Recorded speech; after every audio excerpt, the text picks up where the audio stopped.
Assalamualaikum and good day everyone. We move to the second part of this topic, which is seepage.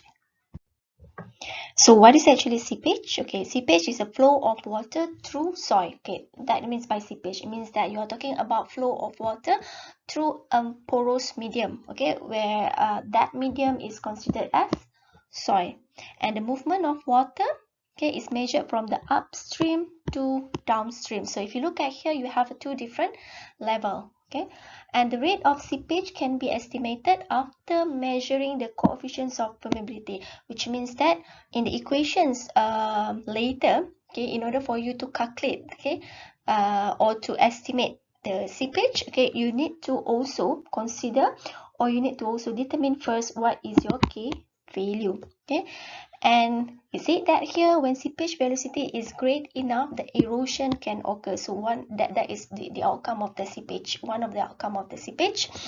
And the erosion of the soil is also known as piping, can lead to a failure of the structure. So if you look at here, you should know that why it is so important for us to do an analysis, okay, with regards to seepage, because if the seepage is too big, I mean that seepage is too significant, so it will lead to a failure, okay. There's a major consequences on this particular cases. So therefore, detecting, positioning and mapping the seepage flow net is considered important.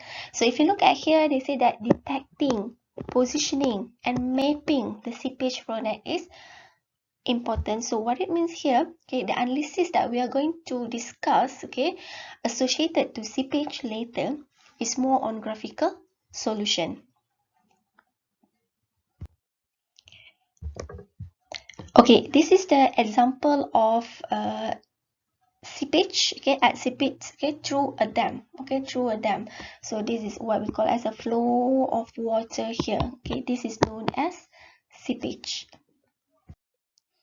Okay, and this is the example of seepage that may occur on different geotechnical structure, which is one is on dam, okay, another one is example if there's seepage on a ship pile. Okay, if you look at here, there's a difference of water, okay, due to seepage, okay, from the upstream to a downstream. So due to seepage, okay, the level of water will be reduced, okay, because of why? Because water from here has penetrated, okay, to a porous medium where we consider as soil in this stage. Okay, so this level is where we consider as a permeable layer, okay, permeable layer, which means that water is allowed to seep through that layer, okay. Okay, this is the examples of flow nets, okay, on a ship pile as well. So what is actually a flow net is, we are talking about this one, is a graphical solutions, okay, the graphical constructions of a few components, okay, in which that it allows us to carry out the seepage analysis. Okay, so what is actually flow nets? Okay, flow net can represent the seepage, okay, so it means that it is a graphical solutions, what we call it as a flow net, okay. This is what we call as a flow net that represents seepage through a porous medium, okay, and the quantity of seepage under dams and ship pile, okay, we have a different geotechnical structures, but we focus more on these two geotechnical structures, okay, related to seepage. So in this course, we discuss either seepage on dam or seepage on a ship pile. Definitely it has more than this, but for this course we choose only these two, okay. So the quantity of seepage under dams and ship pile can be estimated using graphical construction known as flow net. Okay, if you look at here, okay, remember it is more on estimation, okay, more on estimation, okay. We are not talking about the accuracy, okay, we are talking about estimations, okay, but estimate close to accurate, okay, accuracy. So basically what we discuss here is more on the analysis that been done manually, okay, but practically we are using a software known as, one of that is known as SEEPAGE, okay, to analyze, okay, to analyze the seepage, okay, to analyze the seepage through a soil, okay, the flow of water through a soil, okay. We are using a software known as SEEPAGE, but here I want you to understand, okay, the concept of seepage first, the concept of seepage, and also the components of the flow nets, okay, the component of flow net that you are going to construct, okay, in order for you to estimate the seepage analysis later. So but comparing between manual and also software, definitely we are using software, but it's just that we want to know that what are the basic, okay, that we have to know, because we know that once we use software, anything that we put, either correct or wrong, we still got the outcome, okay, you still got the outcome, but that outcome will actually direct you to good analysis or not, okay. And the flow net is a concept that illustrates graphically how the head of energy loss. So where is it? We want to know how actually, okay, these things happen. How actually this thing happens. It means that how the water will reduce, okay, from one point to another point, from one part to another part, okay, through this porous medium. Okay, how is this thing happens? Okay, how can the difference, okay, from the upstream to downstream, where we're talking about two different level at different locations, okay, happens, okay. So the analysis will be done by flow net, okay, by a graphical solution known as flow nets, okay. So flow net is what? Is a graphical solution to estimate seepage, okay, to estimate seepage, which means that this is the tool to estimate seepage. Okay, water seeps through the permeable layer, okay, or permeable stratum beneath the dam from upstream to the downstream. Okay, so water will seep through a permeable layer. Remember, this is your permeable layer. Okay, we consider that this is your permeable layer. If it's not permeable, definitely the water cannot seep through. Okay, so what's are the permeable layer here? Here is the soil, okay, as a porous medium. So water will seep through this layer, okay, from the upstream. This is your upstream, okay, beneath the dam, okay, to the downstream here, So the flow net that we're going to discuss is a network of flow lines, okay. So what is the flow lines? Okay, from here the flow lines indicate by the black line. So this is your flow line, this is your flow lines, okay, and this is also your flow lines, okay, and equipotential line. So what is your equipotential line? The blue line. So this is your equipotential line, this is your equipotential line, here are equipotential line, and here are equipotential line as well, okay. So to construct a flow net, okay, you need to have two lines. What are they? One is flow lines and another one is equipotential line. So you need to have two. If you only have one, the flow net will not be complete. So that this is where you need to know, okay. You can have, let's say, if you don't have this knowledge, okay, you might just have come up with only one line, okay. Definitely your software will give you answer or the outcome, but is it correct or wrong?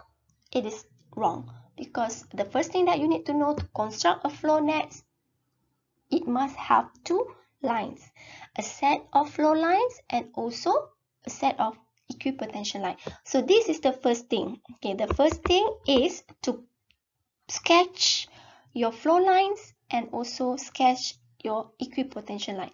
How many equipotential and how many flow line that you have to sketch, it depends. Later we discuss.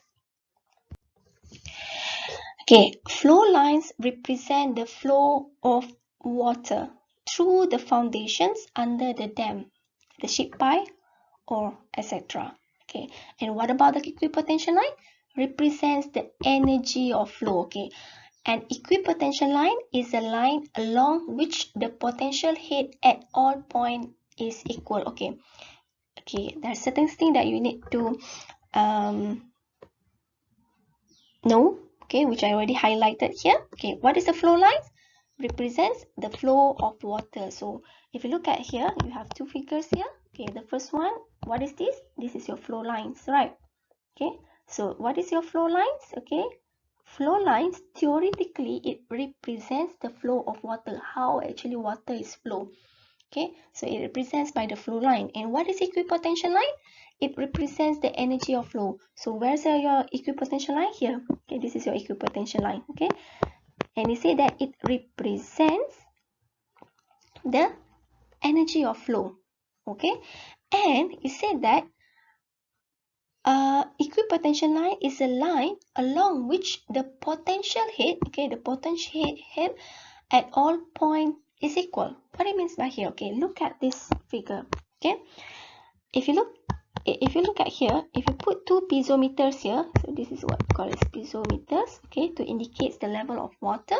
Okay, if you put the piezometer anywhere along the same equipotential line, okay, in this case, let's say you put, this is your equipotential line, okay, this is equipotential line number 1. Okay, if you put piezometer along this line, okay, it doesn't matter if you look it here or you put it here, anywhere, the potential head, okay, will be equal. So it will rise at a similar height. Okay, will rise at the same level. That it means by this statement. Okay, if you put the equipotential, if you put the piezometer at any point along the same equipotential line, the potential heads will be equal. Okay, at any points of that. Okay, and then to complete the graphic constructions of flow net, one must draw the flow and equipotential line in such a way that, okay, the equipotential lines intersect the flow lines at right angles. What it means by this one? Okay, intersect at right angles. Okay, if you look at here, okay, let's say this is your flow lines, okay, and this is your equipotential line. Okay, so okay, if we zoom here, okay, the intersection between flow lines, okay, and equipotential line must intersect at a right angle, which means that if possible it intersect at 90 degree. Okay, more or less it will be 90 degree, which means that you are going to form a square shape. But again, this is if possible. Okay, if possible. Why? It means that if you want to make sure that the outcome is much more accurate. Okay, so that is the things that you have to do. Okay, make sure that the form, okay, the flow elements form are approximately square, but definitely you cannot get everything square, but as much as possible. It means that later, if you're using software, you have 1,000 flow elements. Okay, more than that. Okay, if you look at here, this is only a manual. Okay, manual sketch. Okay, if you look at the manual sketch, we have only few flow elements. Okay, and definitely some of the elements are not in a square shape. Okay, but it's okay.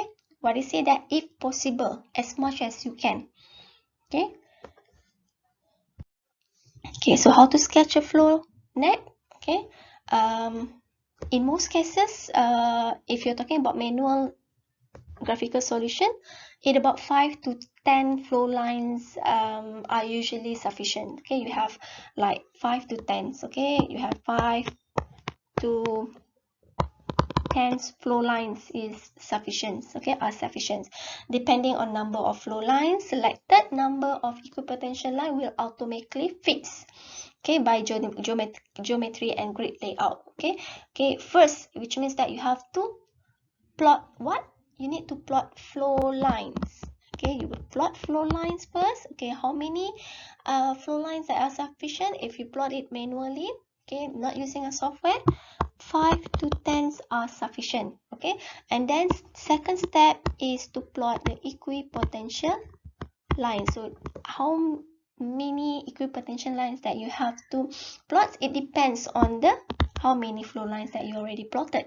Okay, because it will fix automatically. Okay, it will fix the automatically fix. Okay, a series of equipotential line that you're going to plot later, as long as the flow elements that you form, if possible, it is intersect to right angle between flow lines and also equipotential line, okay, which form like a square, which means that it intersect at almost 90 degree.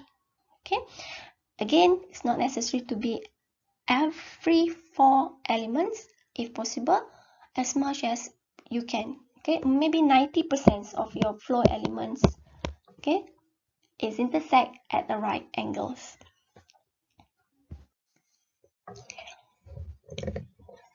Okay, so this is the example of flow net for sheet pile. Okay, how you construct flow net for sheet pile. Where is your sheet pile? This is your sheet pile.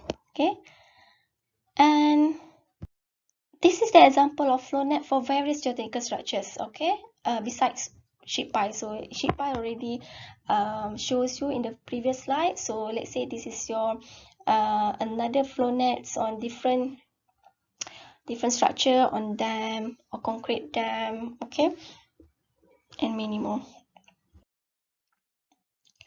Okay, and now we are moving to the analysis. Okay, let's say consider that you already construct your flow nets. Okay, it's already finished. So now how we want to do an analysis. Okay, so we say that in any flow net, the strip between any two adjacent flow line is called as flow channel. So this is your flow lines, right?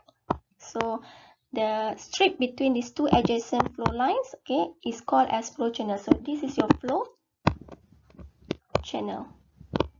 Okay, you have two flow lines, okay, between two adjacent flow lines, okay, and here is your flow channel. Okay, and this figure shows that flow channel with the equipotential line forming square element. Let's say we have H1 here, H2, H3, and so on, be the piezometric level corresponding to equipotential line. So the rate of seepage through the flow channel per unit length, okay, which is the perpendicular to the vertical section through the permeable layer, can be calculated as follows. Because of why? Okay, this is okay, because there is no flow across the flow lines. Correct? Okay, no flow across the flow line because you are talking about one flow channel. Okay, so the changes, okay, changes of Q1 and Q2 and Q3 will be equal. Okay, if you're talking about the same flow channel. Okay, so the analysis of seepage, okay, is based on Darcy's law. Okay, flow rate is equal to KIA. So KIA, which means that we're talking about flow velocity, okay, with the ingredients also considerations of permeability. So the equation can be written as here. Okay, and from equations above shows that if the flow elements are drawn at approximate squares, okay, the drop in piezometric level between any two adjacents of equipotential lines is the same. So H1 and H2, okay, minus H2 will be equal. Okay, what it means by the level. Okay, this is the difference. Okay, previously, let's say this is your flow lines, okay, and this is your equipotential lines, right? So I said that if you put the piezometer, okay, anywhere along the same piezometer, along the same equipotential line, okay, the head, okay, will be same. Okay, this will be same. Okay, but this statement saying that, okay, the flow elements, the drop in piezometric level between any two adjacent of equipotential lines. So you have another equipotential line here. Okay, you have another equipotential line. Okay, so you have another equipotential line. So if you put one piezometer here, let's say I put 3, and you have another here. Okay, the drop, it means that the level from here to here, okay, and the level from here to here, okay, would be same. Okay, will be same, right? And therefore, finally, you will come up with this equation. So this is the complete equation. Okay, so this is the complete equation to estimate seepage for your flow nets, for the whole of your flow nets. Okay, let's look at the example here. Okay, this is the sheet pie. You have a sheet pie here. Okay, and this is the level from the upstream, and this is the level of the downstream. So you have the silty sand here, your porous medium. So first you need to set the boundary. Okay, you need to set the boundary. Which one is the permeable? Which one is impermeable layer? So if you look at here, okay, okay, this is your permeable layer. Okay, this is considered as permeable layer. Okay, the one that I highlighted with the red color. And which one is impermeable? So this is what we consider as impermeable. And in fact, your geotechnical structure itself is impermeable. Okay, this is considered as impermeable layer. Okay, that is your impermeable layer. So you need to set the boundary first. Okay, so which one is permeable layer, which one is impermeable layers? Because of what? Because you want to know how actually water can seep through at any stratum. Okay, so if you're talking about here, if you're talking about if you already set the boundary, which one is the permeable, which one is impermeable, so you know that can water flow through this structure? No, because of why? Because this is considered as impermeable layer. So if you want to plot the flow lines, okay, remember the first step is to what? Is to plot your flow line. Okay, and if you're talking about manual sketch, about 5 to 10 are considered sufficient. So your flow line must start with permeable, okay, and finish also permeable. Okay, so you can plot something like this. Okay, something like this. You cannot even touch the impermeable layer. You cannot touch this area, and cannot touch this one. So that is actually the rules to plot, to sketch the flow lines. Okay, what I want to say here, you cannot touch here. You cannot sketch your flow lines such a way like this. Okay, because of what? Because you already touched the the impermeable layer. So that is one thing that you have to know to sketch the flow lines. Okay, it start from permeable, finish to permeable. Okay, and then you plot the equipotential lines. So equipotential lines can start from impermeable, finish at impermeable. So you can put it here also. You can do like this, do like this, do like this, like this. Okay, okay, it's up to you, as long as what? The elements that you form, okay, the elements that you form is almost square. It's almost square. So that is how you want to sketch the flow net. So now you already have both. You already plot flow lines, you already plot the equipotential line. So what you need to do is to do the analysis. Okay, look at here. What are the informations given? Okay, you have a stiff clay layer underlies 12 meter thick silty sand. So here is about 12 meter. Okay, a sheet pie is driven into the sand to a depth of 7 meter. So about 7 meter. Okay, in the sand. So you already have here. Can I delete first this one? So you have 7 meter sheet pie driven into your porous system, and the upstream and downstream water level are as shown in the figure.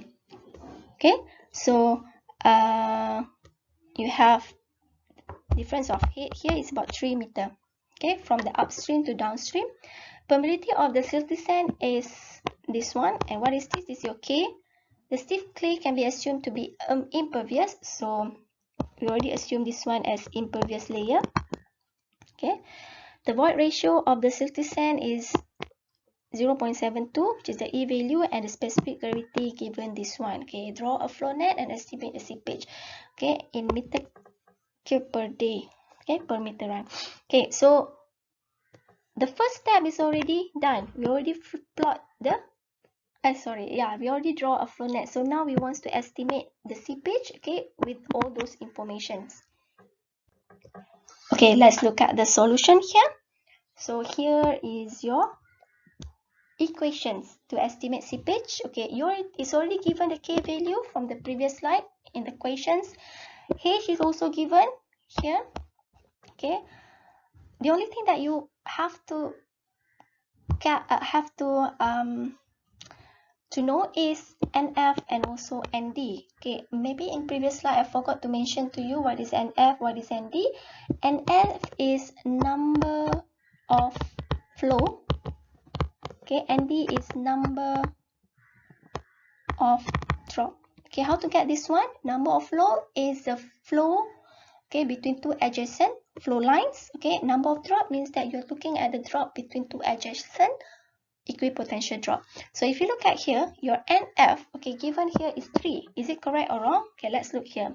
So this is between two adjacent flow lines. Okay, so you have 1 flows, 2 flows channel, and 3 flow channel, which means you have 3. And how about number of drop? Okay, so you already plot the equipotential drop. So you have 1, 2, 3, 4, 5, 6, 7, 8. So you have 8. So put everything in these equations. Okay, so this is the answer. Alright, so I think that's all for this topic. Okay, this is the second part of your lecture in water in soil. Okay, with that, thank you very much. I hope you can understand this video very well.